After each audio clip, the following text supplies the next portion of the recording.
This episode is brought to you by our friends at Hover, the easiest way to buy domain names and do more with them. Get 10% off today by visiting hover.com/butterscotch.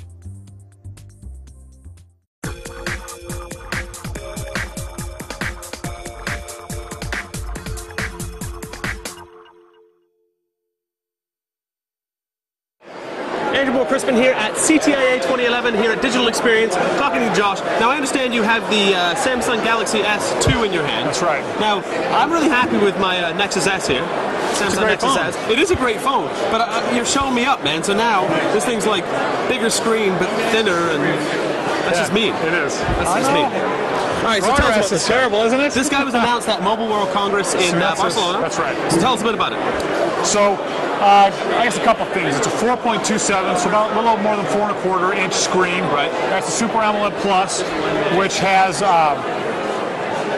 it's a bit technical. The subpixels, due to some weirdness with the way they work, are kind of, don't say double wide on the old Super AMOLED. Okay. And they were able to refine that and cut them down in size, so you get something like 25% more subpixels. Okay. Which, so like we're talking about really a much finer, much crisper picture. you can't call it higher resolution, but yes, it's a much better picture. Almost like a deeper pixel depth kind of idea. Yeah, and you can really see the difference. You can kind of see when you look at like specifically at the whites on the old device, you can kind of see that screen. Looks like looking through a screen. The way the pixels are structured, you can see that pixel structure. And here you can. It's really very smooth. So better color reproduction, but more vibrant than the old screen. Right.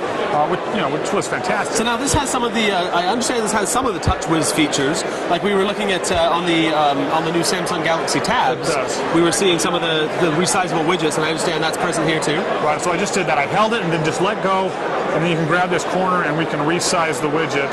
So now we can make the widget the size that we actually want it to be, as opposed to the size the developer says that's the size you're going to use. Right. Like So these Samsung our TouchWiz widgets we're able to resize and make the size that you want them to be, right? Very cool. So much more convenient. Under the hood, what's happening? What kind of specs are we dealing with here? So obviously it's not really finalized, especially for the U.S. market. Sure.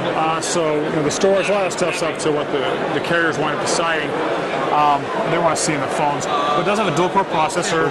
So this one's running Gingerbread, so I think it should be a safe assumption that that's what we'll see when it launches, barring other further advancements as well. Right? Well, I mean, yeah, things change, right? So, but this is what we're seeing right now, running Gingerbread, crazy thin. I mean, that really is ridiculously thin. It's fantastic. To the point that I can almost not even hold it. It almost doesn't exist in 3 dimensions.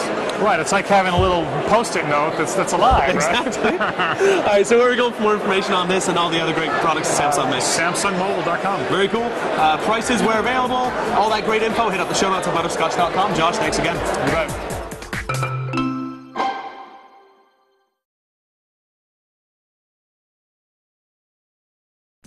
This episode is brought to you by our friends at Hover, the easiest way to buy domain names and do more with them. Get 10% off today by visiting hover.com/butterscotch.